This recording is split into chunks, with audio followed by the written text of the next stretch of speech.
Bwana, nikukaribishe tena mtazamaji ambaye unafuatilia Manyuzi TV kupata updates mbalimbali zikiwemo za burudani ambazo nakuletea kwa siku ya leo. Habari kubwa siku ya leo ni ujio wa msanii wa miondoko ya Afrobeat kutoka nchini Nigeria, Davido Obio.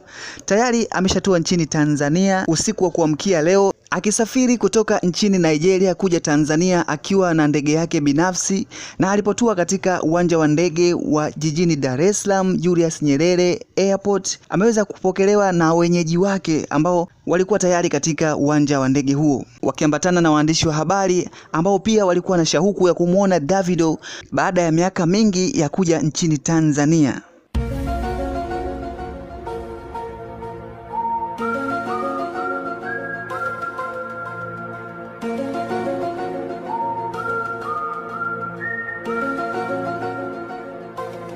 Baada ya hapo aliweza kusindikizwa na mabouncer kuelekea katika msafara ambao tayari ulishaandaliwa na wenyeji wake ambao walikuwa eneo hilo kwenda kumpokea kwa ajili ya maandalizi ya tukio ambalo amelifuata nchini Tanzania.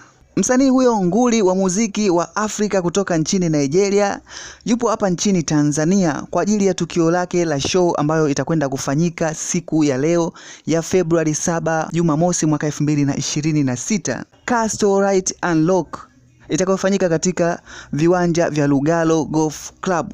Kutakuwa na wasanii mbalimbali ambao tayari wamekuwa invited katika show hiyo ambayo itafanyika siku ya leo.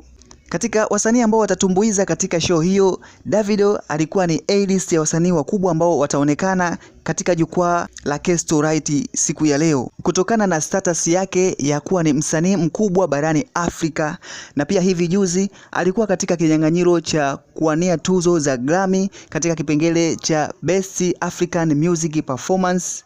Licha ya kuto kuchukua tuzo hiyo, lakini wengi wanasema yeye ndiye alistahili kuchukua kupitia wimbo wake ambao alimshirikisha Omah Lay unaoitwa With You, ambao pia ni wimbo mkubwa, umeendelea kufanya vizuri tangu ulipoachiwa ndani ya mipaka na nje ya mipaka ya Afrika. Tuzo hiyo ilibebwa na msanii kutoka Afrika Kusini Tyla kupitia wimbo wake wa Push to Start. Bwana, Davido tayari yupo nchini Tanzania. Unaweza ukaenda kumuona kupitia show ambayo ataenda kuifanya siku ya leo katika viwanja vya Lugalo Golf Club. Hii ni Manyuzi TV, nimekupasha habari hiyo hapo ambayo inahusu msanii nguli wa Afrika Davido. Tayari ameshatua katika nchi ya Tanzania. Tukutane tena hapo baadaye kuendelea kupata updates mbalimbali zinazohusu burudani, teki, michezo pamoja na kijamii. Usiache kusubscribe, kulike, kushare na kucomment.